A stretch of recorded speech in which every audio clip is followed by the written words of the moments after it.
Remember when we were little, all stories started with, "Once upon a time?" My story did too. One bright, sunny November day, I was standing in my driveway one day washing my 2008 Bullitt Mustang. There are guys who like to relax by playing golf, and there are those who like to just take a nap. But I was washing my car, relaxing, and letting my mind find the answers to my problems. I was living on borrowed time, and I knew it. Strangely, what I thought I knew and what was going to happen were two different things.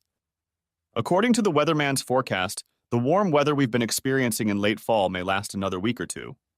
That will give me at least 7 to 14 extra days of riding the Bullitt. After that, I'll have to put it away for the winter and drive my Jeep.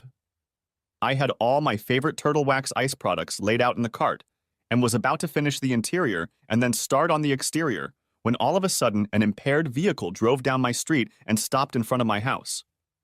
I recognized the driver, or at least the person behind the wheel. It was my wife's mother, Judy. She got out of the car, leaving it at an angle in the middle of the street, and ran down my driveway. As she approached, I noticed tears in her eyes, and she rushed toward me. She buried her head in my chest and started crying hard. "Come on, Judy," I said softly. "Let's go inside and you can tell us all about it." I led her into the house and sat her down at the kitchen table. "He's such an asshole," she cried. "Judy, would you like something to drink?" I asked. "Do you have tea?" she asked between sobs. I nodded, brought her a cup, and made tea. "Judy, give me your keys so I can get your car off the street before someone hits it," I said. She handed me the keys and I carried her into the living room where she would be more comfortable. I yelled upstairs and called for my wife Penny to come down.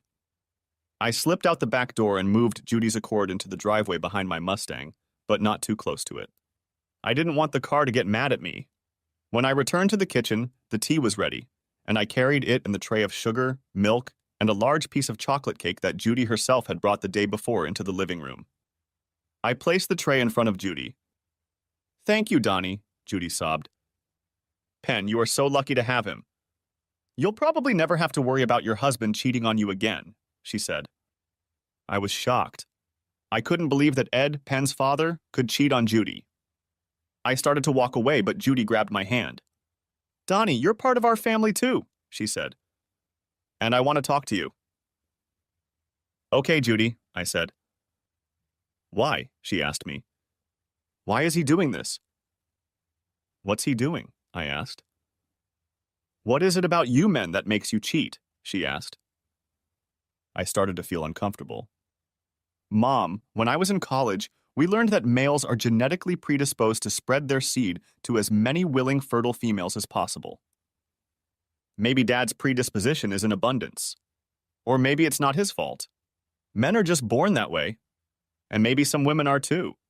Society even laughs and looks the other way when men act this way. They say he's manly or a ladies' man, and when a woman does it, she's a slut," Penny said. "I'm not talking about men in general," Judy said. "I'm talking about your father, who swore to be faithful to me and love me, and he keeps on." "Mom, you know Daddy loves you," Penny interrupted. "He loves you more than anything in the world. But he just needs to spread his seed. You can't fight nature. All you can do is try to work with her. When he married me, he vowed to put my needs and our marriage above nature," Judy said. The sound of the doorbell put an end to the conversation, at least for the time being. "I'll do it myself," I said, glad for the opportunity to take my mind off the painful and emotionally intense situation. Not that I didn't care. I liked both of Penny's parents, but all I wanted to do was wash the car. Opening the door, I came face to face with Penny's father, Ed. He looked like a dog that had been kicked. Ed was stocky, with a balding back of his head and seemingly the only eyebrow that managed to hover over his forehead. Why a guy who looked like him would even be around Judy, let alone marry her, was a topic best left in the hands of science fiction authors, because it made no sense. But for the same guy to cheat on her is even less so. "Hi, Don," he said softly. "I saw Judy's car in the driveway." "Is she here?" "They're in the living room," I said. I pointed the way and he slowly walked in. I stepped through the door he had just come through and shook my head. I took the hose and started to hose the car down to remove any adhering dirt and debris from the coating before I soaped it up and washed it. I was just getting down to business and telling the car how nice it would feel when it was clean and rubbed to a shine again, when a giggle was heard from behind me. Just as I turned my head to see who it was, two thin arms wrapped around my waist. A lock of brown hair fell over my shoulder. "Donnie, do you love me?" she asked. "Of course I do, Penny. You already know that," I said. "I'm having a family crisis here, honey," she said. "I need some help. I need you to grill some steaks and help me talk my mom down. They might actually go for a divorce this time." "Has he done this before?" I asked. "Several times," Penny said. "They love each other so much, but they keep doing it." I can tell Dad is really serious about stopping this time. He even suggested they get help. The rest of the time he said he didn't need a psychiatrist playing with his head, but now he's finally realized that he probably can't quit on his own. And my mom knows he loves her. Maybe she should do something more than that, I said. "What do you mean?" Penny asked. "Look, honey, they're both adults. They're older than we are. They know they have to take responsibility for their own actions and the results of the choices they've made. So maybe if your mom refused to put up with this a long time ago, she wouldn't be going through this now. And maybe if she had, your dad would have realized that if he kept doing it, it would end up costing him in the end." "I don't understand you, honey," Penny said. "Okay, I'll put it simply," I said.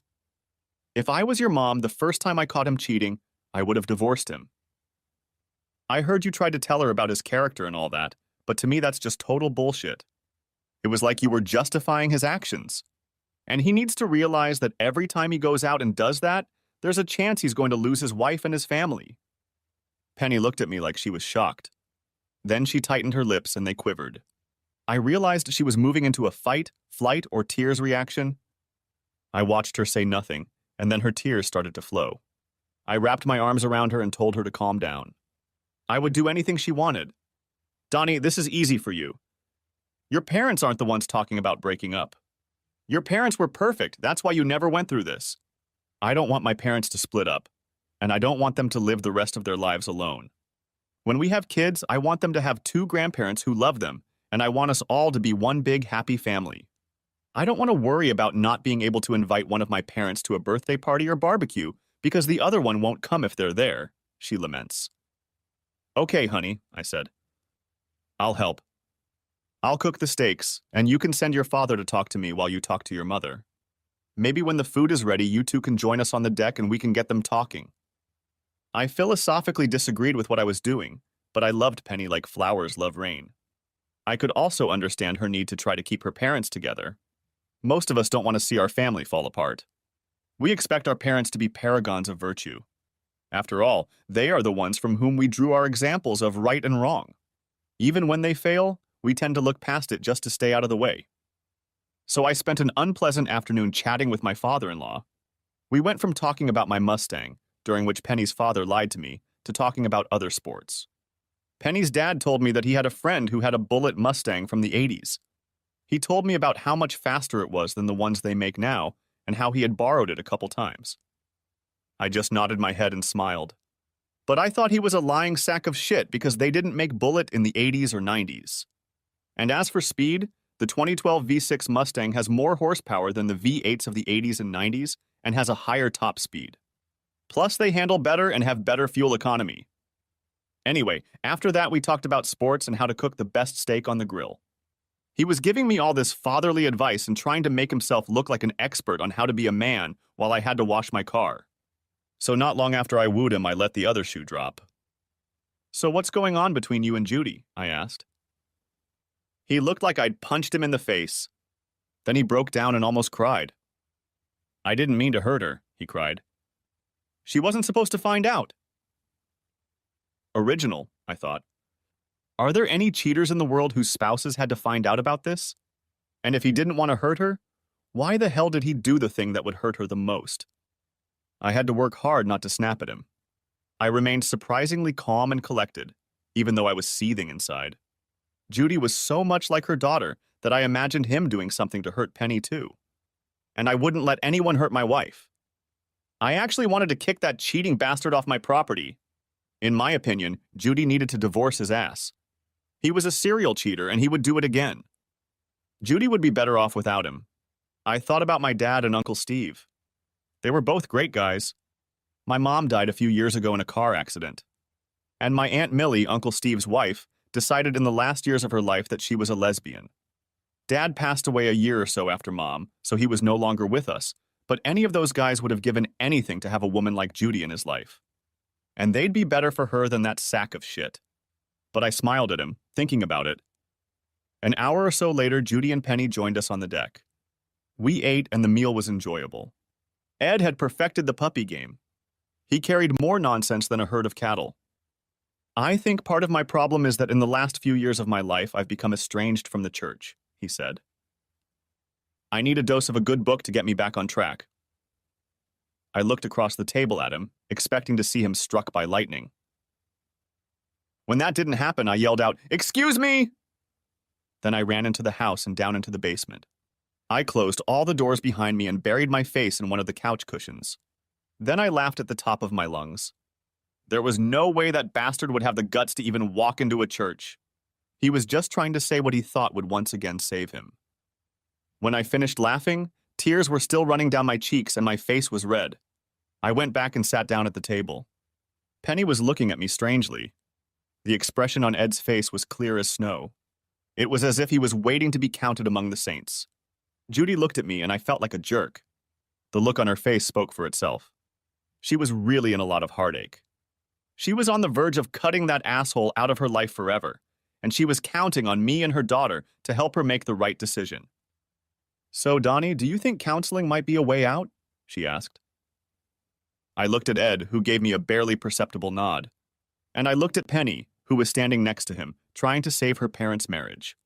She, too, nodded almost imperceptibly. Then I looked into Judy's eyes. Only there wasn't a trace of deception in her eyes. And I had done it. I did it for purely selfish reasons. "Counseling is supposed to help you sort out problems in your marriage," I said. "If you get a good therapist, they will sometimes help you see things in yourself and in the relationship that would otherwise go unnoticed. They can help you see patterns of behavior that aren't visible to the average person." It wasn't actually a lie. I heard it on a program about therapy on the Science Channel, so it was probably at least partly true in some situation. Judy looked me in the eye and believed me.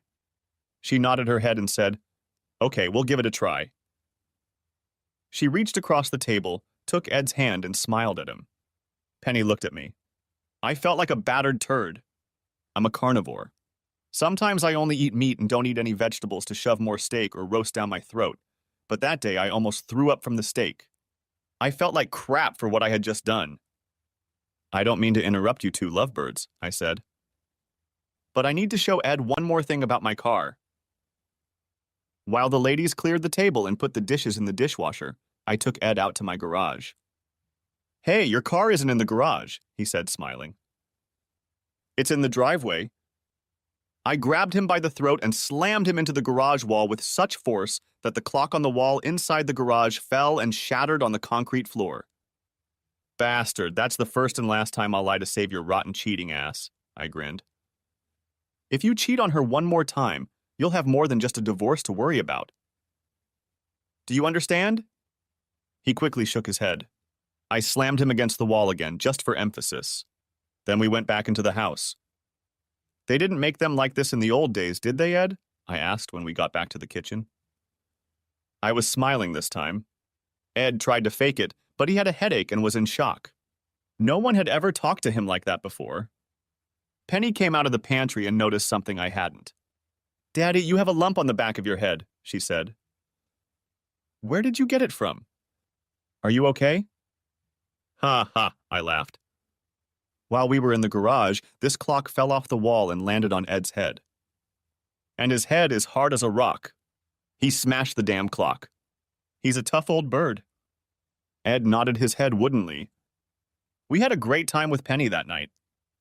Just a month and a half later, 3 days after Christmas, I hold her hand and put my arm around Judy as we walk into the morgue. We walked forward into an unexpectedly cool room and found ourselves face to face with a man who looked as alive as the people he cared for. "I'm sorry for your loss," he smiled. If his smile was supposed to be friendly or comforting, he failed on both counts. His smile in this situation just looked creepy. He led us to a raised table. I noticed that by then Judy and I were helping Penny as she took uncertain steps.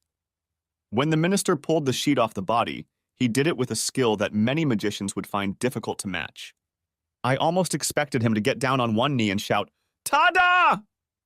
From that moment, as we looked at the lifeless body lying before us, our reactions changed. Penny sank to the floor and began to sob. Judy nodded her head and turned away. I went into shock, my mind racing through hundreds of ridiculous thoughts per second. As I looked at the body formerly known as Ed, I was first struck by how clean it was. Then my brain kicked in and reminded me that they had probably cleaned the body for the autopsy they would be performing soon. I wondered how much an autopsy cost. I counted at least 8 or 9 wounds. "Can you identify the deceased?" the minister asked. Both Judy and Penny nodded their heads mournfully. "Do you have a question?" the crypt keeper asked. "No," I said, realizing how stupid my thought had been. "Once again, I'm sorry for your loss." "Have a good day," he said, turning away. Judy and I took Penny's hands and led her toward the morgue exit. The detective who had led us there was in the waiting room. He put his hat on his head and walked over to us. "So, the deceased was your husband?" he asked Judy. She nodded her head and squeezed my hand tightly. "When he didn't come home from work last night, I got worried. Ed does a lot of things, but he always calls to let me know what's going on," she said. He sat us down around his table and asked if we wanted coffee or something to drink. I looked at the rancid coffee maker and said, "No, thank you." "What happened to him?" Penny asked. "I can't reveal specific details of the ongoing investigation," he began. "But hell, it'll still be in the papers by the time you get home." "Your husband, your father, young lady, was found at the Sly Easy Motel on Sycamore Avenue. A hysterical woman was also on the scene. It took us most of the night for her to calm down enough to talk about it and say anything coherent. Apparently, she and your father slept together in this motel and were discovered by her husband. He kicked in the door and found the two of them together. He kept the last bullet for himself." "You'd better go back to the morgue and say goodbye," Judy said softly. "Ma'am, I'll ask the coroner not to hurt his face," the detective said. "That won't be necessary," Judy said. "Oh, that's not a problem," the detective said. "We do it all the time, and there's nothing to investigate in this case. We have videotape that shows the guy kicking in the door. Your husband was already gone, and there's no way the woman could have moved around the room without leaving footprints." "Detective," Judy said icily. "I meant it's not necessary. I don't care where he's buried." Judy stood up, and I rose with her. Penny looked at her mother. "She's upset," Penny told the detective, who only nodded his head. As soon as we drove away from the detective's office, Judy's resolve weakened, and she began to cry, resting her head on my shoulder. I drove them both home and tried to make them comfortable. Throughout that day, people who had learned of Ed's death stopped by to offer their condolences. My neighbor Tanya came in with a tray of delicacies. "How are you holding up?" she asked. I shrugged. "It's okay, honey, we're friends," she said. "I know you spent a lot of time with the old man. I used to see him a lot when he came to visit. He used to talk to you while you were pleasuring the queen of the neighborhood." Tanya, of course, was talking about my Mustang. She always told me that if her husband Rick spent as much time on her as I did on my car, she would be a happy girl. "Actually, Tanya," I started. Then I lowered my voice so no one else could hear us. I couldn't stand that old bastard. He was a serial cheater. It was just in his nature to cheat. "You can't go against nature," she laughed. "And Judy is so sweet," I continued. "I don't know how she put up with him for so long. After she gets over his death, she'll be better off without him." "You're high," she laughed. "Women aren't like that, especially her generation. He was her first lover, her first husband, her first everything. Why do you think she kept forgiving him? She loved him, stupid. She couldn't imagine herself with anyone else.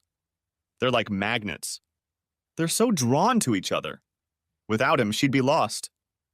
Tanya was wrong about several things. As the weeks passed, Judy's anger at Ed continued unabated. At first, she even refused to attend his funeral. I convinced her to go for Penny's sake. Eventually, Penny got angry at her mother and at me. I told her I didn't want to speak at her father's funeral. She probably thought I was just nervous about public speaking, but truth be told, I couldn't think of a single good thing to say about the guy. One of his best friends ended up doing the whole thing. His words were memorable.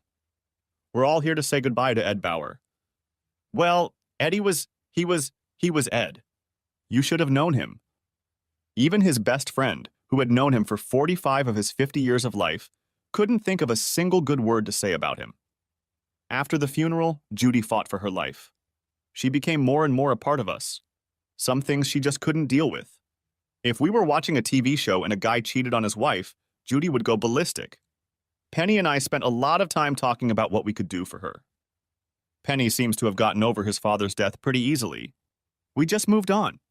After all, it wasn't like we saw him every day. It was about 3 months after his death, and we got together with friends and relatives. We thought we were being clever. We invited just about every eligible man in Judy's age group we could think of. At 43, Judy wasn't old and looked like she could have been Penny's sister, not her mother. It wasn't the guys that were the problem. They were all around her. The problem was Judy. She was sweet, kind, but she was a one-woman show. She didn't know how to flirt or work the gym. Hell, when she turned 18 and her parents gave her permission to start dating, Ed, who was 25 and had already been married twice, swept her off her feet, got her cherry, got her pregnant, and married her. Ed was the only guy she'd ever dated. Judy just didn't know the rules of the game or the game itself, for that matter. That first time, we didn't expect anything. We figured we would have to make these little get-togethers a regular occurrence before we would be successful. The problem started after the party. As we were tidying up, I noticed Penny's cell phone on the counter. As I approached the counter, it beeped. The chirping meant she had a message. I figured it was a message from her mom thanking us for inviting her to the party.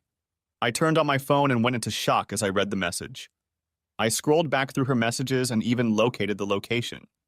Penny was texting some guy and was dating him. I went into shock. For a long time, I just stood there staring at her phone. I felt like my world was ending. I had no idea that any of this was happening or even possible. Penny and I spent a lot of time together. When did she have time to have fun with anyone else? In fact, that's why I helped with the cleanup. Our minds are a very tricky place. Because as I stood there holding the little piece of plastic, glass, and electronics I had bought for her, I felt sick. I also felt really stupid because she had given me all the clues. When her father was caught, Penny always took his side. Most women wouldn't be so quick to defend a cheater, even if it was their own father. Penny, on the other hand, vigorously defended him. I didn't even consider that maybe she had her reasons. When she defended him, she always adamantly swore that her father loved her mother. It was just his nature to deceive. Perhaps it was a case of like father and like daughter. After all, you can't go against nature. I guess I was expected to react the way Judy did and just accept it. Judy was very fond of the asshole. She had her own nature too. She was loving and forgiving. Maybe that's why she forgave him over and over again until the very end. Maybe that was what her anger at him was all about. Maybe she was angry not that he had been caught cheating again, but that his death had robbed her of the opportunity to forgive him again. Someone's not doing their share of cleaning, Penny smiled. But that's okay. I've done enough for both of us. Why don't we move to the boudoir? Honey, I really need to adjust the brakes, I said. I watched her reaction as I said this. Her face showed signs of sadness, frustration, and anger. How long will it take? She asked. If I do them all, it will take me almost all night, I said. Can we do it another time? Can we do it tomorrow night? She looked at me strangely. And then different thoughts visited me. Maybe I have something else planned for tomorrow, she smiled. After all, it's not like we're doing something almost every night. Maybe tomorrow would be my turn. The thought of what she'd just said pissed me off. So she thought there was a possibility that I had jumped her after she was with some other guy. I wondered how long this had been going on. All I knew was that it was over at this point. Honey, I would love it if you wouldn't do the breaks and just come to bed with me, she said. Honey, I'd love it if you'd let me do the breaks because I just spent all day grilling and entertaining people at a party for your mom, for you, I replied. If you really loved me, you'd do the breaks later, she said. If you really loved me, you'd let me do the brakes, I added. What's wrong with you, Donnie? She asked. Usually you get me from the moment we wake up until the last second we open our eyes. And today you don't want that. Do you know how many women here have told me how lucky I am to have you? Even Tanya told me what she'd do to you if I wasn't here. So I want very badly to do some of that right now. They will still be possible tomorrow, I said. And with those words, I left her standing still. Okay, she called out to me through the door. And knowing Penny as well as I did, I realized what this was all about. The reason she was so desperate to have sex with me tonight was because we weren't going to have sex tomorrow. She was going to pretend to be tired or something, but really she was sure she didn't want to have sex with me after having fun with the man she'd met at the motel. Perhaps I was jumping to conclusions. I didn't know how to deal with it until it happened. Perhaps something else was going on. I was reminded of a TV show where a woman repeatedly dated a guy and her husband, who was insanely jealous, found out about it. The husband was a cement truck driver, and he was so concerned about what his wife was doing that he drove home in the middle of work to check on her. He saw a new Mustang convertible in the driveway and saw a guy coming into his house. He backed up the cement truck and dumped the entire load of cement into the convertible, wrecking the car. Turns out his wife wasn't cheating on him. She took out a loan on the Mustang as a gift and he wrecked it. She ended up divorcing him. The next morning I went to work as usual. I didn't do anything out of the ordinary. I woke up and Penny made me breakfast. I'm sorry, I said. I love you, Pen. What's gotten into you this morning? She asked, smiling. I just wanted you to know how much I care about you, I said. I felt like shit. I felt like this was my last chance to convince her not to do something we'd both regret. At the same time, if nothing had happened and I'd gotten it all wrong, I wouldn't have felt so guilty. I drove to work and once there, immersed myself in my morning tasks. By 9:30, I was ahead of schedule, and there was almost nothing left for me to do. I worked a couple more hours and left at 11:30. Just as I was leaving the building, I got a call from Penny. Hi, honey, she said. Would you like to have lunch with your wife? I'd love to, I said, smiling. Do you want us to meet at home or at a restaurant? I breathed a heavy sigh of relief. I was so glad I'd come to the wrong conclusion. Hold on, honey, I have another call, she said. A few seconds later, she returned. Donnie, can we have lunch tomorrow? Mommy needs to talk, she said. I'll probably be busy, I said and hung up. I called Judy. Hi, I said. How's your day going? Even better after talking to my favorite son-in-law, she said, smiling. I'm your only son-in-law, I coined. But you're still my favorite, she said. Have you talked to Penny yet today, Judy? I asked. She's going to ask you something. I hope you're not going to set me up with one of your lonely old friends again, she said. Truth be told, I'm not sure I'm ready to date anyone yet. No, I just wanted to take you out to dinner for a threesome, I said. Oh, good, she said, smiling. I'm going to like that. When she calls, I'll pretend to be surprised. Bye, Judy, I said. Have a good day. The call delayed me another 10 minutes, and now I knew that Penny had called to ask me to lunch, just to make sure I was at work.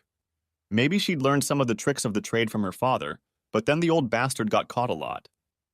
I got in my car and drove to the motel. There were several cars in the parking lot that looked familiar, but it didn't matter. I spotted Penny's Ford Focus as soon as I pulled up to the hotel. I knew exactly which room to go to. I spotted the cleaning lady and paid her $50 to open the room door as quietly as possible. She backed off and I opened the door. I had no doubt who it was. As soon as I opened the door, he tried to turn around to see what was going on. I instantly crossed the room and pulled him off the bed. I pressed him against the hard, cheap floorboards. Donnie, what are you doing? Penny yelled, trying to pull me away from him. I stood up very calmly and pulled her hands off me. Don't ever touch me again, I said calmly. I called my secretary and told her I wasn't feeling well and would be gone for the rest of the day and probably the next day too. My second call was to 911 to report that there had been a beating. Penny was just sitting on the bed. A couple times she tried to say something to me, but I just kept telling her to shut up. Donnie, when we get home, she finally began. We don't have a house, I said. I'm not living with a slut. Go to your mother's house, Penny. The police arrived and I left the room and spoke to them. I'm the one who called, I said. You don't look so bad, one of the policemen said. Not me, him, I said, pointing at Rick, who was still unconscious.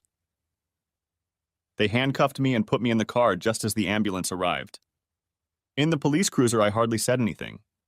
The officers tried to get me to talk about what had happened. Although I would have easily confessed what I had done, I was too depressed to talk about it.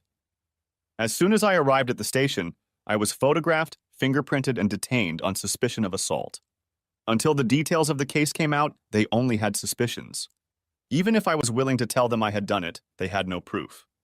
In every major city in the world, there are countless lunatics who will confess to any crime, from the Lindbergh kidnapping to the Ripper murders in London.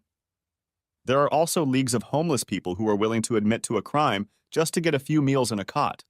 This is especially true in bad weather, when some people are willing to sacrifice their freedom to have a roof over their heads. I was placed in a large cell with at least 8 other people. None of them approached me, and I was content to sit on an empty bench along the back wall. Most of the guys looked like they were either poor or drunk. I decided to use this time wisely. Since all I could do was think, it seemed like the perfect time to consider my next steps. There is a big difference between suspecting that your spouse is cheating on you and actually confronting it. There's also the issue of emotional attachment. Let's face it, people change over time. There are many cases where a couple has just become so estranged that one of them does something drastic just to get the ball rolling. In such cases, the divorce that follows can be a fresh start for both. In such cases, the parting can be pleasant. But there are others when a couple has quarreled and argued so much over the years that they just can't stand each other. They fight not because they love each other and want to stay together, but because they hate each other and want to make the other's life as miserable as possible. Like, I'm not going to let this asshole get a divorce so he can go sleep with his goddamn secretary and be happy. In my case, it was nothing like that. I loved Penny with all my heart and soul. Until I walked into that motel room and saw her with Rick, I intended to spend the rest of my life with her. That's why it was so painful for me. I literally felt like someone had ripped out a part of my soul. I didn't realize that. We had a beautiful life, and I really thought we loved each other. At least I loved her.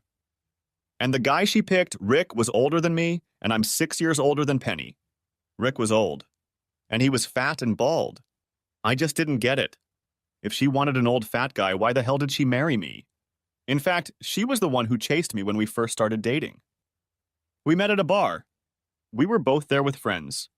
We didn't know each other, and none of our friends knew each other. She saw me, and for the rest of the night, every time I turned around, she was there. She even tried to use a dirty phrase on me. I remember looking into those beautiful eyes, and I was just mesmerized. And she said, "Well, if you're going to follow me around all night, you might as well tell me your name." So now I show up at a cheap motel and see her with a fat old neighbor. I wondered how Tanya would feel about that. Just as I was starting to figure out what to do, I heard someone calling my name. "Don Osmond," the stout policeman called out. I walked over to him and peered through the bars as he started to open the door. Behind him and on either side of him stood 2 other policemen with their hands on the handles. "Are you guys going to shoot me?" I asked. "No, asshole, you got bailed out," he said. "By who?" I asked. He just looked at me like I wasn't there. "Does it matter?" he asked. "What have I been charged with?" I asked. "And who bailed me out?" "How long have I been here?" "Look, buddy, you've got too many damned questions," he said. "Do you want to get out or not?" "Officer," I said, "I know you deal with a lot of people in a lot of different situations, and that puts your perspective on everyone. You've heard it all too many times to repeat. But this is a new experience for me. This is the first time I've been in jail for any reason, so if you could take a minute and answer a couple questions for me. It won't take up much of your time, but it will make a big difference in my life." The other 2 policemen turned to look at him. "All right, shoot," he said. "It's 2 o'clock in the afternoon, and you've been here almost 2 hours. I spoke in low tones so that only he and the other policemen, who kept their eyes on the rest of my cellmates, could hear me. I caught my wife and roommate together in a motel room this afternoon. I admit I handled it badly. I just don't want to see either of them ever again in my life. So if it's Penny trying to bail me out with my own money because she doesn't have a job, I'd rather stay here. I don't want anything more to do with her. Sorry, kid, he said. That's her. She was crying the whole time. But you don't have to worry. Some fat guy and his lawyer are here to talk to the prosecutor. I don't think he's going to press charges against you. But he looks kind of sketchy, so I wouldn't trust him. Anyway, they'll only keep you here for a couple days to cool off, and then they'll let you use the ATM and bail yourself out, since there's no record of you and no one died. They left, looking at me with something akin to pity in their eyes. I sat down on the bench again and noticed that many of my cellmates were watching me. They were probably wondering what the hell I was talking to the cops about and why I wasn't leaving. I knew Penny was trying to bail me out because she felt guilty. I was being honest with the cops. I didn't want anything more to do with her. At that moment, I felt bad because I had helped convince Judy to give Ed another chance when I didn't want to do it for Penny. I wondered if I felt the same way Judy did when Ed cheated on her. Ed had done it over and over again, so Judy had been through it more than once. I couldn't understand how she got through it. She had to be so much stronger than me. It's the strangest thing. If you think about a person long enough, they show up. Just as I was contemplating whether Penny would tell Judy what she'd done, my cops came back. Hey, Osmond, there's another hottie here to see you. It's not the first one, it must be her sister. This one says her name is Judy. She's in the interrogation room. Would you like to see her? Yes, I said. He made me put both my hands through the bars of the bars and then cuffed me again. Then he opened the door while the others held their weapons at the ready and led me out, closing the door behind him. We walked down the hallway and into a partitioned room. There was a huge panel of bulletproof glass with small holes in some places through which people could talk. I sat down and looked through the glass at Judy. For a minute, neither of us said anything. Hey, Donnie, she said. What's going on? So Penny didn't tell you? I asked. She just said you beat up your neighbor and went to jail, and you wouldn't let her bail you out because you were upset about it, she said. But I know you, Donnie. And I have a bad feeling about this. Judy, she cheated on me, I said. Her face lowered. Not with, isn't he disgusting? She asked in shock. But why? From what she told me, you're constantly... Before we could finish speaking, a tall man in a cheap suit and glasses knocked on the wall. Excuse me, he said. Are you Don Osmond? I nodded my head. Can you join me in the conference room across the hall when you're done here? He pointed to my handcuffs, and the police officers uncuffed me. He's not life-threatening. He has no priors. Why is he handcuffed? He's here for assault, the cop said, although I would have done the same thing. He's actually here for whoring, not assault. Donnie, what are you going to do? Judy asked. I know how you feel, so don't do anything stupid. I'll call you tomorrow, I said.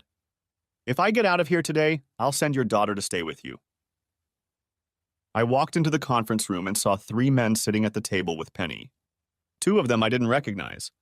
When I walked in, Penny jumped to her feet and Rick stood up, limping toward me. Get off me, I shouted. I looked at the guy sitting at the table. If any of these assholes come near me, I'm going back to my cell. Penny and Rick walked back to where they were sitting, and the guy at the table looked at them. Mr. Osmond, my name is Willis Drummond. I'm the district attorney for this region. Literally thousands of cases come across my desk every day. Mr. Daniels is the attorney who is representing your neighbor. Anyway, Mr. Daniels has a suggestion that would allow everyone present to leave immediately, sort of without prejudice. What are you talking about, Willis? I asked. Why don't you tell him, Charlie? He turned to Daniels. The lawyer looked at me and spoke as if he and I were old friends. Don, what happened here is an unfortunate situation. The emotional damage alone is terrible. There is no reason for you to leave this room with a criminal record that will cause you problems for the rest of your life. These are very serious charges.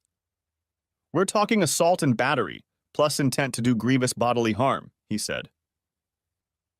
Don't worry about it, I said. With my education and specialty, my employer and future employers won't care. He swallowed. There is no need for an innocent person to get hurt because of some fun that got out of control, he said. There's no reason for that to happen. Who in this damn room is innocent? I asked. Just me. I'm the one who got hurt here. At this point, Penny began to cry. I thought I had a woman I could love and be with for the rest of my life. I found out I didn't. I thought I had a neighbor, or rather a friend living next door to me that I could trust. I found out that wasn't true either. Donnie, what about Tanya? Asked Rick. Tanya has never done anything wrong to you. Why should she be hurt in all this? Tanya deserves to know what kind of skunk she's married to. She doesn't deserve to be cheated on and lied to. No one deserves that, I said. Tanya is beautiful. She'll come back. Eventually, she'll meet someone who will be much better for her than you are. She'll be fine. Maybe we'll get through this together. She doesn't need some fat-ass windbag. No, he shouted. Please don't tell her. Daniel started trying to speak again. Here's the deal. My client agrees not to press charges against you, and you're forgetting that all of this happened. I agree to the charges, I said. I also agree to a jury trial. When 12 of our peers find out why I beat the crap out of your client, they'll make him and you tie each other up and tar and feather each other. I will also name him in my divorce case and sue him for everything I can. I will testify to what I saw in Tanya's divorce case as well, I said. That's my plan. All four of them huddled together and were talking in low tones. Rick and Penny seemed to be arguing. Finally, they looked at me again. What do you want? They asked. Nothing, I said. I won't say anything to Tanya. You have my word on that, and I won't sue you or name you in the divorce. But you must testify in the divorce if necessary and deny the charges. You also agree to never speak to me or come within 50 feet of me or my things without my permission. Sold, he said with a wide grin on his face. Hey, wait a minute. I know I'm about 50 feet from the HER right now, but it won't start until I step away from the building, right? Rick, I don't care what you do to her. She's not mine anymore. Once my divorce is settled, I'll never see her again. She's all yours. Can I go now? No, Donnie, Penny shouted. No, we're not doing this. Willis, could you walk me to the counter so I can get my things? I need my wallet so I can get a cab home. As I walked down the hallway, all I could hear was the sound of Penny crying. When I got home, Tanya was in the yard. She came to the fence and talked to me. Where have you been, stranger? She asked.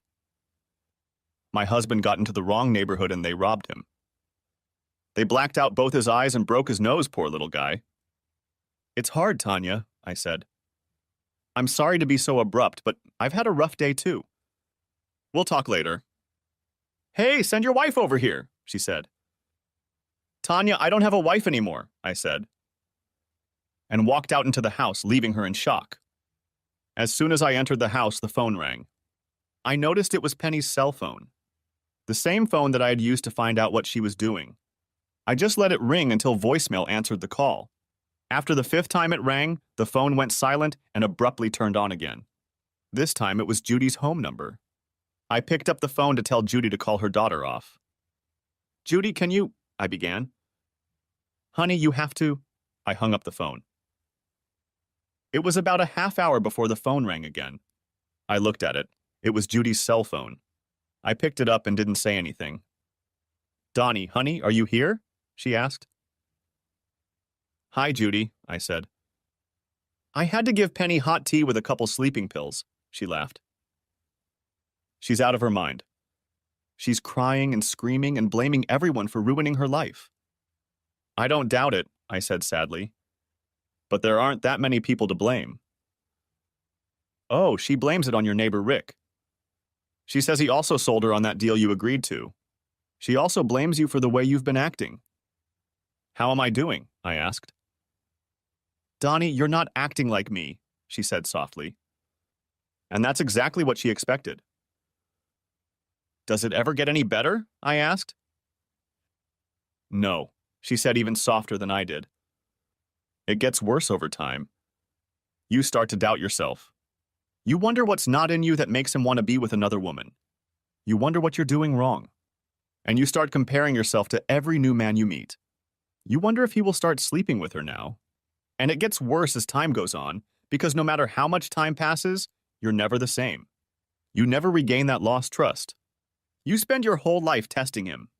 Every time he's late or not where he's supposed to be, you imagine he's cheating on you. Judy, can I tell you something? I asked. Of course. We're family, she said. I lied to you, I said. When we were trying to get you to get Ed back and go to counseling, I thought at the time that you were supposed to drop his cheating. But you told me what Penny wanted you to say because you love her so much, she finished. I know, Donnie. You're a terrible liar. Your mouth says one thing and your eyes say something else entirely. Ed was stupid, I said. No one he could cheat with was worth a quarter of you. Apparently it runs in their family, she said. I can't believe she let that disgusting fat guy even get near her, let alone. Judy, I'm sorry, but I'm not you, I said. As much as it hurts me right now, I'm not going to do it. I'm not going to keep taking her back when she'll just wait a little while and then try to pull it off again. What was it she said about her father? You can't argue with nature. Maybe she got it from him, but it's just something about her. I hope that's not true, she said. What about all those wild animals that are trained to perform in the circus and those that people keep as pets? I think in some cases you can fight nature. But Judy, these are very rare cases, and they require a lot of work and a reward system. With circus animals, you have to start training when they are very young. I believe her, Judy. I think she's right. You and I are just stupid. You can't fight nature. Cheaters will cheat. So what does it mean? She asked softly. That makes us one of two choices, I said. If we free ourselves from it and start life anew, then we become who we are by nature. We're just good people who made a mistake and fell in love with the wrong people.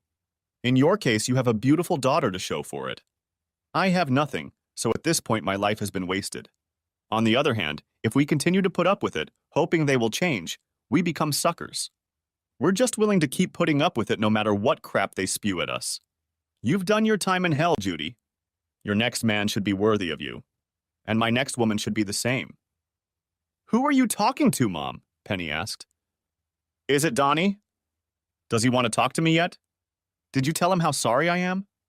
Did you tell him it wasn't my fault in any way? Bye, Judy, I said. I see you have your hands full. Over the next few days, I talked to Judy a lot. Tanya and several women from the neighboring house came to my house, brought me food, and talked to me to cheer me up. I hired a lawyer and prepared an agreement. I prepared what I thought was a very fair agreement. I was making good money. I wanted to split our assets down the middle like a judge would do. I knew it wasn't really fair to me, but I didn't want Penny to be left destitute. I simply had no intention of trying to save our relationship. I didn't want things to get ugly, but if need be, I was willing to drag Rick to court or get him to sign a deposition. If things went to the worst-case scenario, I'd be an asshole if I had to. I'd just take most of the money out of my accounts and leave her whatever she could get from the sale of our share of the house. My lawyer talked to Rick and got him to tell me everything about what happened between him and Penny. It had been going on for over 6 months. He was also sure he wasn't the first. I asked Judy if I could come over and talk to her and Penny. I drove up and Judy opened the door for me. I hugged her and kissed her on the cheek. Penny walked over to me. Honey, you have no idea how much I've missed you, she said. Penny, I came here to make things as easy as possible for you, I said. I didn't want some stranger ambushing me to hand you the divorce papers, so I brought them myself. No, Donnie, she shouted. I'm going to stop. This will never happen again. You have to give me another chance. It was a mistake. I just couldn't help it. I'm going to see a counselor. Penny, that won't help, I said. It's not like it's the first time. My lawyer questioned Rick. We know all about it. You and Rick have been dating for over 6 months. And I don't think Rick was the first. How the hell could you even look me in the eye? It was just sex, she said. You and I are so much more than that. You and I are so much smaller than that, I said. We used to be so much bigger. Now all that's left is a gold ring. And that ring means nothing when the vows we made are broken. Donnie, please, she began. No, Penny, I replied. I'm not going to live like that. You're just being unfair, she whined. You're tearing my heart out. You have to forgive me. You love me, damn it. Penny, shut up, Judy said. Mom, don't get involved, Penny said. He's just being unreasonable. It doesn't work that way. He just doesn't want to forgive me. It doesn't have to be that way. I can't eat. I can't sleep. I love him so much. I feel like my heart is going to burst. Boo, boo, boo, boo, Judy shouted. You're just like your father, Penny, Judy said. You act like the whole world revolves around you and what you want. I've forgiven your father over and over again. And maybe you've started to think that's the way it should be. Donnie is not me. You're a grown woman, so act like it. You had the perfect marriage and you blew it. Now get over it. Donnie's having a hard time too. He's been so depressed the last few days. I can't believe you would do this to someone who loves you so much. Then I remembered that your father did that to me. I'm glad he's free. I only wish I had. But Mom, I'm depressed too, Penny said. I've admitted I was wrong and I'm sorry. I'm hurting too, you know. Penny, it's your own fault. As much as you are my daughter, and I love you, perhaps you deserve it. Sooner or later, you're going to have to answer for your actions. I agree, Penny said. But I don't think what I did was bad enough to get divorced over. Shouldn't that be up to the person you're hurting? Judy asked. Marriage is what two people want, Penny. Maybe Donnie doesn't want to be married to you anymore. Stop saying that, Mom, Penny yelled. She turned to me and looked across the room. Donnie, haven't I been a good wife to you so far? I've cleaned your house. I've cooked your meals. I've given you everything you could ask for in a wife. So why can't you focus on all the things I've done right instead of all the things I've done wrong? Honey, you look the way I feel, she continued. You look like someone suddenly yanked the rug out from under your feet and left you spinning in the air with nothing to orient yourself and nothing to hold on to. I feel the same way.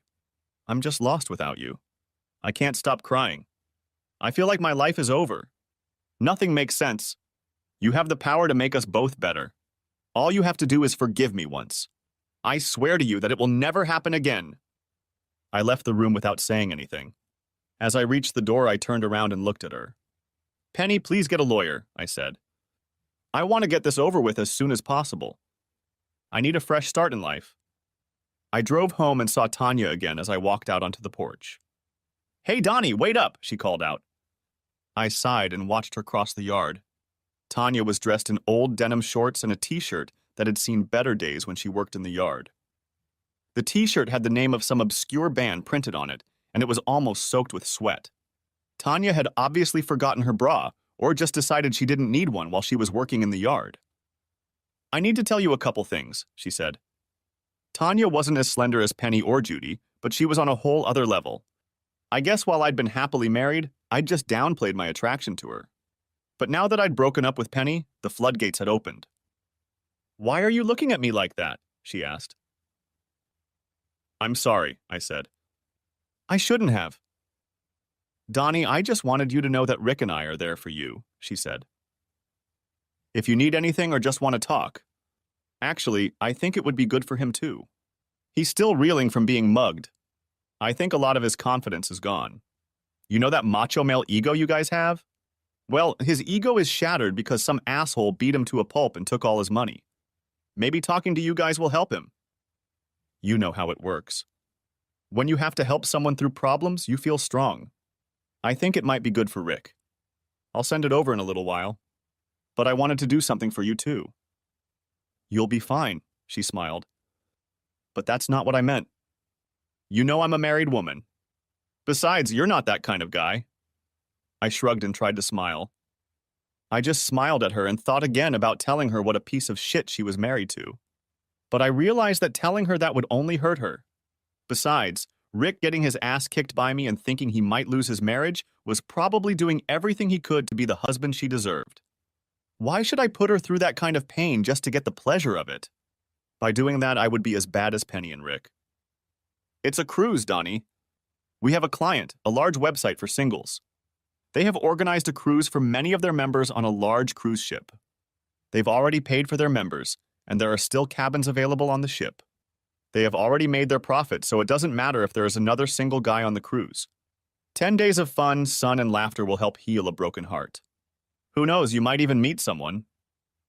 I'll think about it, Tanya, I said. But I really don't think I should try to date anyone until my divorce is finalized. You know what I mean? She smiled. You're a good guy to the end. Whatever Penny did, I hope she realizes what a fool she is.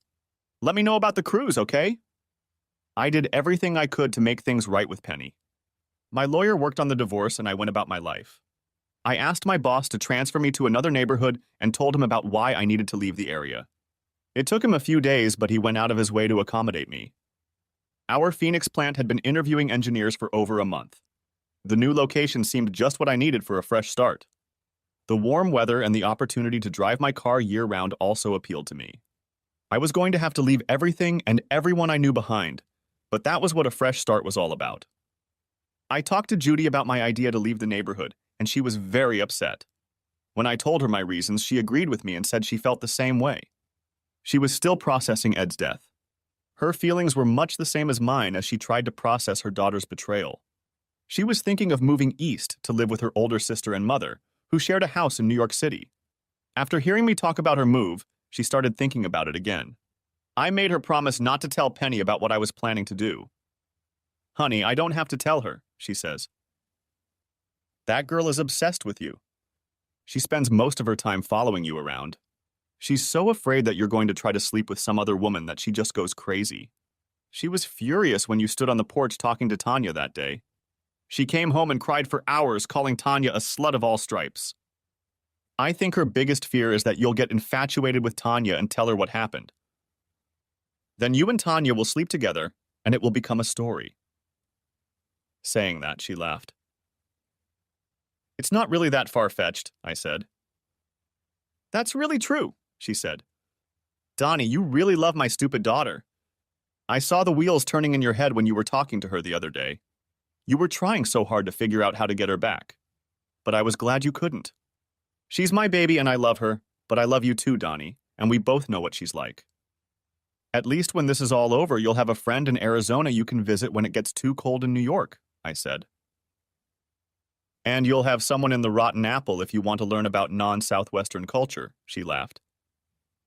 Donnie, promise me we'll keep in touch. I don't have a choice, I said. I've only had 2 people I've loved, and one of them doesn't really love me. That means you're all I have left. I was glad she told me about Penny following me everywhere. I started following her whenever I went anywhere. One night I went to a movie, and as I got out of my car in the parking lot, I looked around. I noticed her watching me and decided to have a little fun with her. I looked at my watch as if I was waiting for someone. I then pulled out my phone and used the Fandango app to buy a ticket. I called Judy and asked her to call Penny and let her know that my date was waiting for me at the movie theater. Penny got out of the car and headed angrily toward me. I quickly ran inside the theater and told the man at the ticket booth that I had ordered the tickets online. He looked at his computer, handed them to me, and I went to the right side of the building just as a furious Penny appeared in the doorway. She tried to walk in the direction she'd seen me, but was stopped by the security guards. When she was escorted to the ticket booth, she realized that she had no way of knowing what movie I had come to see, and there were at least 15 movies playing in the theater. 2 hours later, I walked out of the theater. Bye, I called out, waving my hand like I was talking to someone. I had a great time. We'll have to do it again. That's enough, Donnie, Penny said. Just cut the crap. You went to the movies alone. I've been following you since you left the building. Get used to it, Penny, I said. I won't always be alone. Sooner or later I'll meet someone I'll want to date, and maybe more. Maybe I'll even meet the person I'll spend the rest of my life with. You've already met her, dummy. She looks just like me, Penny said. You just need to pull your head out of your ass and start trying to get over my one little mistake. I laughed out loud and left. Then I realized that everything Judy had told me was true. I trusted Judy. I was sure she wouldn't tell Penny about my plans, but I still needed a way to get out of town without letting Penny know where I was going. The answer came from the most unlikely source. The next day, just getting home, I heard a quiet knock on the back door. I went to the door and opened it. If I had to make a list of everyone I thought might be in there was no way I was going to give him a place on it. Rick was standing at my back door just like he used to when we were friends. The only difference was his body language. He knew he didn't belong here anymore. I guess he wasn't sure I wouldn't beat the shit out of him again. I didn't want to come, he said nervously. She made me. His gaze quickly darted over my shoulder. I saw Tanya watching us from the back porch. She smiled and waved. Come on in, buddy, I said loud enough for my voice to reach their house. I did everything you asked, he said nervously. And I'm grateful you didn't say anything to Tanya. But if Tanya hadn't made me come here, I would have had to call you anyway. We have a problem. We don't have a damn thing in common, I grinned. We don't have anything in common. That's very true, he said. But none of us want Tanya to get hurt, right? I nodded. And we both have issues with your psycho ex, he said. She's threatening to tell Tanya herself if I don't try to help her get you back. She says it's not fair for one of us to keep our marriage if we've both been cheating. She came to me yesterday. She's blackmailing me into giving her information about you and wants me to pressure you to get her back. I just looked at him. If he was hoping I'd be sympathetic, he was in for a disappointment. Suddenly, I realized I could use him to solve my problem. Rick, do it, I said. He looked at me strangely. Does she know about the cruise Tanya organized for me? I asked. I don't think so, he said. That's your information, I said. Give her all the information about the cruise. That should keep her happy for a while. It will be especially good if you tell her that you tried to get me to forgive her. Let her think that if we're on the ship together and there's nowhere else to go, there's a chance we'll talk. All right, he said. I'll do anything to save my marriage. I just stared at him. You may go, I said. The next day I got a call from Tanya. Donnie, Penny somehow found out about the cruise. Should I book her on the wrong cruise or something? Or do you want me to book her in the same room as yours or close to it? She asked.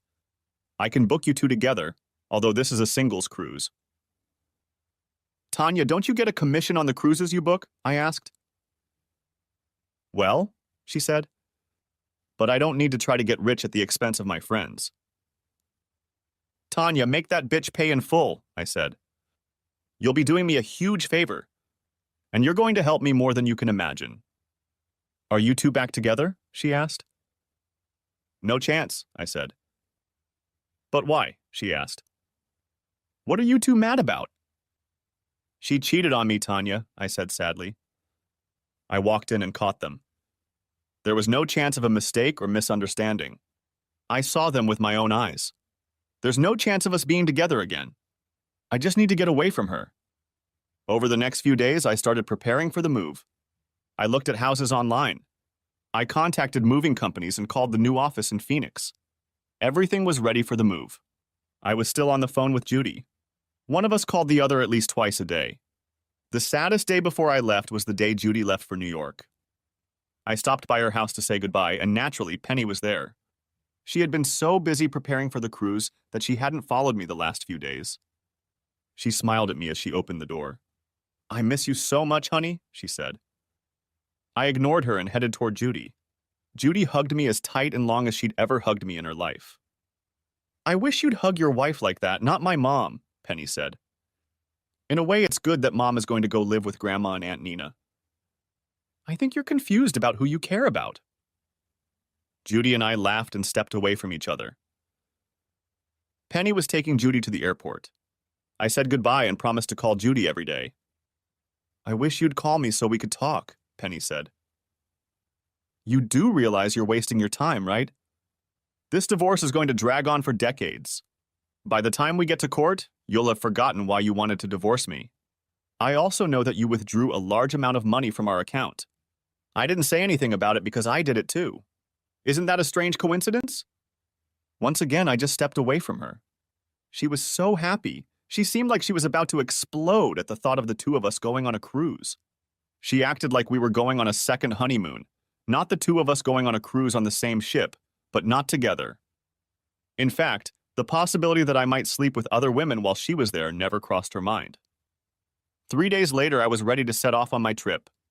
Tanya had prepared everything I needed to make sure that I would have everything I needed on the cruise. Just before the ship left, I called Penny. Penny, I won't be home for about 10 days, I told her. If you need to let me know anything regarding our divorce, you'll have to see my lawyer. Thank you for telling me, she said cheerfully. I hope you enjoy wherever you go. Maybe when the trip is over, you won't want to get divorced again.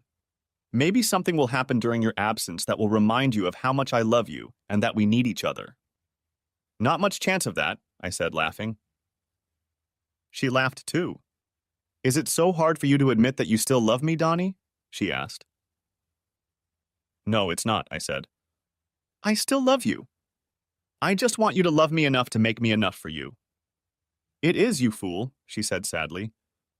Have you ever heard the expression, once bitten, twice shy? In our case, it means I've seen what my life is like without you, and I'm not going to do it again. Yes, Donnie, I'm human. I made a mistake, but love had nothing to do with it. Something drew me to Rick, and even I don't know what it was. Maybe we'll find out when we go to therapy. But you're the only man I've ever loved.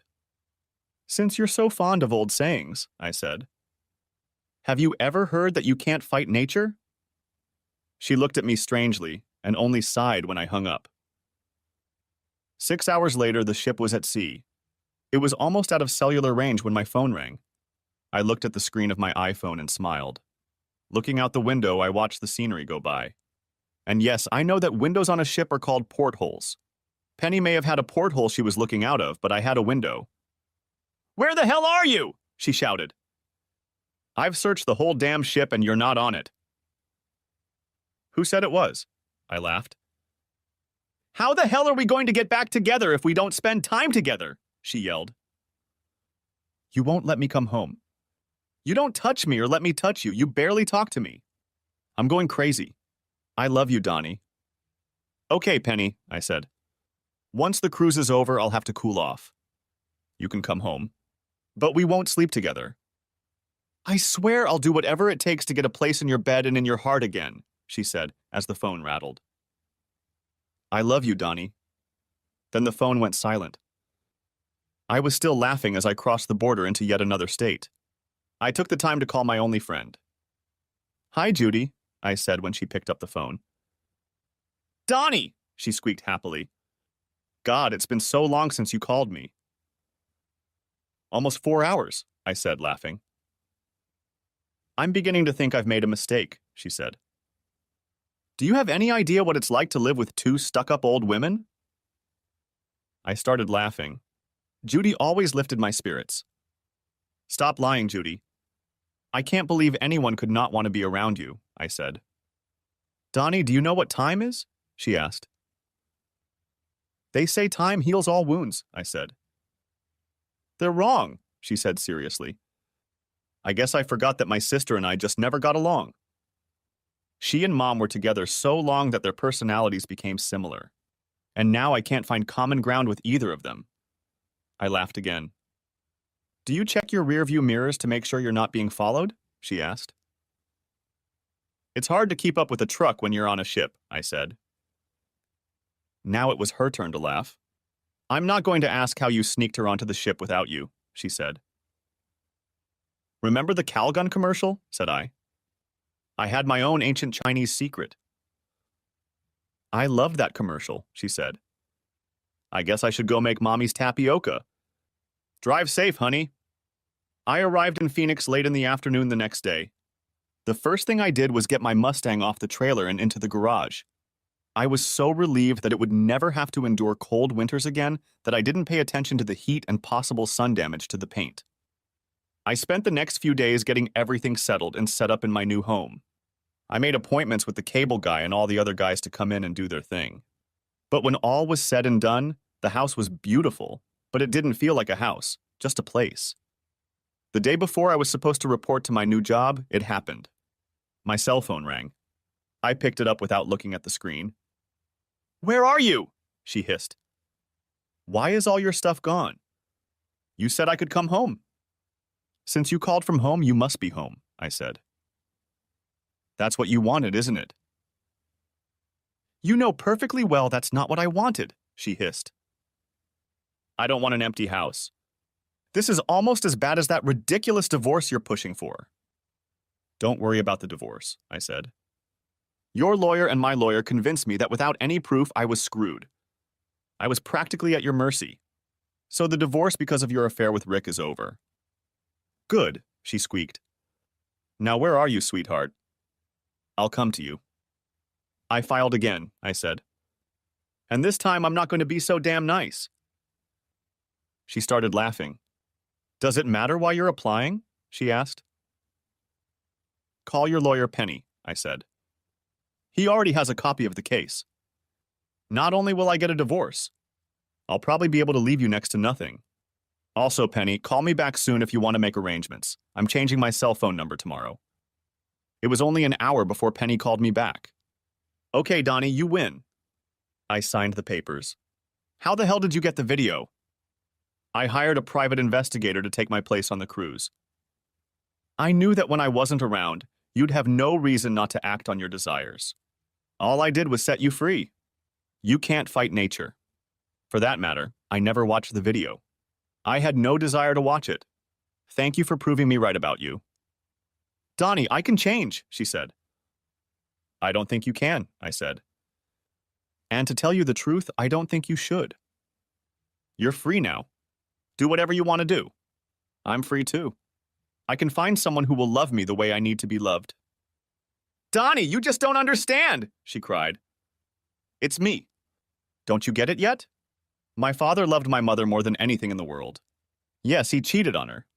But it didn't mean a damn thing. It was just sex. He and my mom were in love. That's why she could never let him go. And you and I are the same. You're gonna miss me. And when you do, I'll be here waiting for you. But I'm going to make you regret putting me through all this. 3 weeks later, I called Judy every day.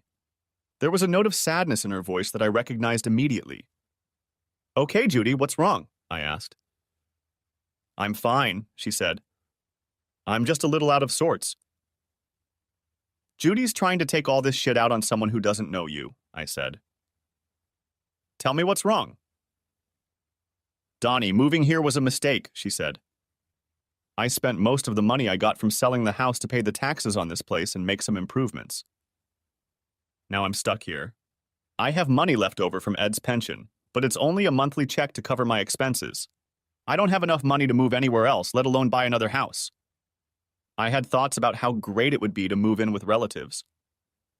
I guess I just didn't want to be alone. I had over 20 years of living with someone else and... Good thing you still have family to move in with, I said. Oh no, she said. There's no chance of that.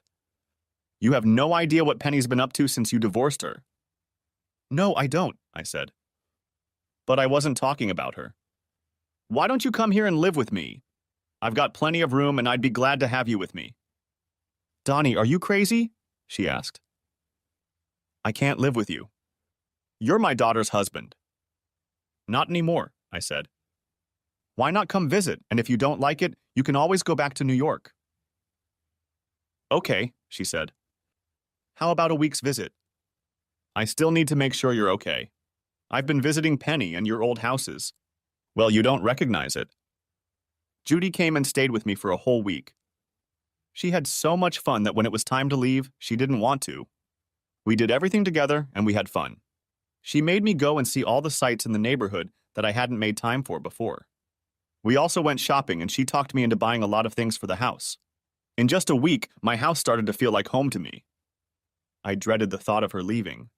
She didn't say a word to me, and I decided that I would drive her to the airport the next day. That morning, she made me breakfast and asked me why I was so depressed. Our week is over, I said. I'm going to miss you very much. Can you come back and visit me again soon? No, she said. And really, Donnie, I don't think you want to. Judy, you're my best friend. Of course I want to, I said. Don't you want to come back and visit me? No, she said, smiling. Because if I come back to visit you, it'll mean I'm gone, and I don't want to do that. I smiled and grabbed her. We had another of those long, tight kisses, and I think we both knew something was going on. But neither of us was ready to admit it. The next morning, I woke up early and she made breakfast for me again. "I can't send you to work on an empty stomach," she said. "Besides, I'm taking you to work today. I need the car to go shopping. We need groceries." "Are you sure you don't want to just drive the truck?" I asked. She stuck out her plump lower lip and held out her hand. For some reason, no red flags went off in my brain. Even though I'd never let Penny drive my Mustang, the thought of Judy getting behind the wheel didn't seem horrible. I gently placed the keys in her hand and was rewarded with a smile that made my day better. After I had breakfast, we got in the car and drove to my office. I expected her to leave, but she got out of the car and came in with me. She looked around my office and even met my secretary. She smiled and led me to my inner office. "So why haven't you slept with that one yet?" she asked. "She's not my type," I said. "She just laughed and said she'd pick me up after work." I came home in the evening and we grilled steaks on the deck and watched the sunset. I noticed that she didn't just go shopping that day. She decorated some of the rooms. A picture here, a trinket there, and it all started to look more like home. Things progressed very slowly over the next few weeks. But they did progress. I think what I had always felt had somehow crept up on me anyway. It got to the point where I just lived in the evenings with Judy.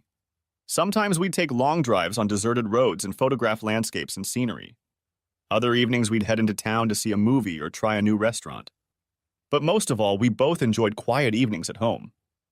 I honestly think I was the one who kept suggesting we go out. I think I was afraid that things might go wrong if we were alone together too much. I think we had been living together for about 5 months when it happened. It was Judy's birthday, and I wanted to take her out on the town. I bought her a present. A diamond necklace, and I made reservations at one of the swankiest restaurants in town. We had a great dinner, and a strolling violinist serenaded us, ending with a rousing jazz version of Happy Birthday. I pushed the box across the table, and her eyes lit up. When she saw the necklace, her mouth dropped open, and she asked me to put it on her. I noticed that she was smiling, and then I noticed that she was pointing behind me.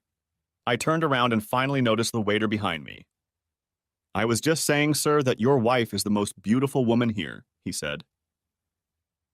"You're right about that," I said. "Donnie, you should say thank you, silly," Judy giggled. "Or at least correct him. He thought we were married." "I couldn't thank you enough," I said, "because that would have meant that I had something to do with you being so beautiful." And I couldn't correct him because I don't have a problem with anyone thinking that we. "Are you ready for dessert?" "Yes," she said. "Can we take it with us? And can we eat it at home?" I don't think anyone can imagine how pleased I was to hear her say those words. All the time she had lived here, she had called it my house, which had become home. Hearing her call it home gave me a warm feeling. When we got home, it seemed like the perfect ending to a wonderful night. It seemed strange to me. Maybe I'm getting old by the time I'm 30, but I was happy. I didn't need anything else. When we got home, we made love, and after a shower, we collapsed on the bed. "I love you, Judy," I said. 5 months, she said. "I can't believe we could do this for 5 months." "We wouldn't be able to," I said. "None of us are the type to just jump into bed with someone." "Maybe not," she laughed. "But we're both the kind of people who love very deeply and very exclusively." The next night when I got home, I had dinner and something else waiting for me. "I wanted to make sure last night wasn't an accident," she laughed. We made it a rule. We never mentioned Ed or Penny. The past was behind us, and all we wanted to think about was the future. We had so many good times that there was no time for the past. We did a lot of things for the first time together. But the one thing we never talked about was marriage. I don't know why. Everyone we knew thought it was. But we just never brought it up. But then again, we were too busy with the present and planning for the future to think about the past. That was until it came for us. I guess we made one mistake. When Judy moved in with me, we had to move the rest of her things to Phoenix from New York. Penny went looking for her mom, and her grandmother and aunt, neither of whom knew anything about our situation, happily gave her the address. After that, the comedy of bad timing began. One Saturday, I went out to buy a few things so Judy and I could barbecue and bask in the sun in the big hammock on our deck. While I was gone, Penny showed up on our porch. Judy had no choice but to invite her into the house, hoping I would be gone long enough to get rid of her. Penny realized almost immediately that her mom didn't live alone and that her housemate was most likely a man. Judy confirmed this and told Penny that she would meet her for breakfast the next morning. Penny drove off but saw my car and recognized it. She didn't know the road and got lost for a while. I got home and Judy decided not to give me the bad news until we relaxed a bit. We were grilling steaks over low heat and were about to relax when we noticed someone had climbed up and was watching us over the top of our 6-foot fence. Her eyes got as big as saucers and she started screaming like a banshee. We let her in the house. "I can't believe you two," she screamed. "Especially you, Mom. What will Daddy think?" "Penny, we're not married anymore," I said. "So what are you doing here?" "I came to try to find my mother," she said. "I was hoping she knew where you were. I need a little help." "What kind of help?" I asked. "I've lost almost all the money you left me, and I'm about to lose my house. I was hoping you would give me another chance." "I realized how stupid I was," she said sadly. "I'm sorry, Penny, but there's no chance of that," I said. "You can't fight nature." "Yes, you can," she said. "If you want it bad enough, you can do anything." "I swear I've changed." "I was talking about Judy's nature and mine," I smiled. "It's in our nature to fall in love with someone and stay that way forever. We can't fight it, but since you're our daughter, I guess we'll have to help you with the house. You go home and I'll put some money in your account. But you'll have to get yourself a job." "Why can't I stay here with you?" she asked. "Penny, just being around you reminds me of what you did to me and makes me angry all over again. It was the main reason I left town in the first place. Do you want the money or not?" "Of course," she said. Then she looked directly at Judy. "You're the one who doesn't want me here, aren't you, Mother? You know that if I had a fair chance to fight for him, you'd lose. And Donnie just agrees with you as much as he agrees with me. The poor deluded man thinks he loves you, but in reality he still loves me. He just stays with you because you're just like me and he knows you won't cheat on him." Judy and I both laughed at her. We had already discussed Penny and our past enough that her ramblings didn't matter to us. I preferred Judy's kindness and malleability to Penny's kindness and malleability any day. And she liked the fact that the only woman I paid attention to was her. Penny left the next morning. She was still angry that we hadn't let her stay with us, but it would have been very inconvenient, and I was happy with the way things had turned out, and so was Judy. I think to some extent what happened to Penny was our fault. But really, we just wanted to be alone. Later, we found out that Penny had slept with some men in the neighborhood where we lived, including some of our friends.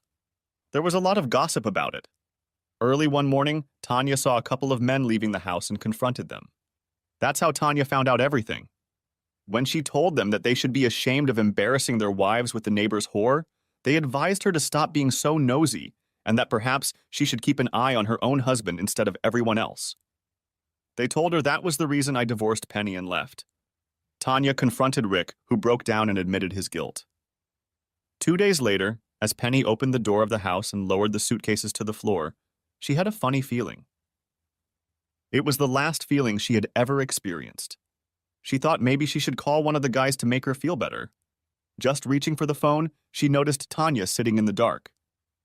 "I always thought we were friends," Tanya said with tears in her eyes. "We're friends," said a shocked Penny. "You had it all, Penny. You had a beautiful home, a good life, and a husband who idolized you. Why wasn't that enough?" Tanya asked. "I never thought he would find out," Penny said. "I love him so much, but I couldn't control myself. I guess it's just something in me. Like my father's. I guess you can't fight nature. When you're overcome with that kind of desire, you can't stifle it." "Let me try to destroy it," Tanya said, and took a bullet straight at Penny. Tanya called 911 and waited for the police. It was ruled a crime of passion, and Tanya was sentenced to 8 to 15 years. Rick vowed that he would wait for her and visit her every week. Judy and I got married. When Penny was gone, we really were all each other had. There were articles written about Judy and me. Although it happens a lot more often now, it's still big news when a woman in her 40s carries a baby to full term. We had twins, and we didn't name them Penny and Ed. We stuck to our rule of putting the past behind us. Judy and I often visit Penny's grave and talk to her. It is sad and terrible when someone dies, and neither of us wish that fate for her. Neither of us had anything to do with her death, but we both feel some guilt for it. Both Ed and later Penny were victims of their own nature.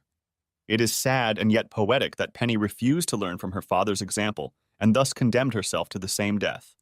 I guess you can't fight nature after all. This part of the story usually says they lived happily ever after, and believe it or not, we did. The end. Thanks for watching. I hope you enjoyed it, so subscribe to my channel and watch the next video.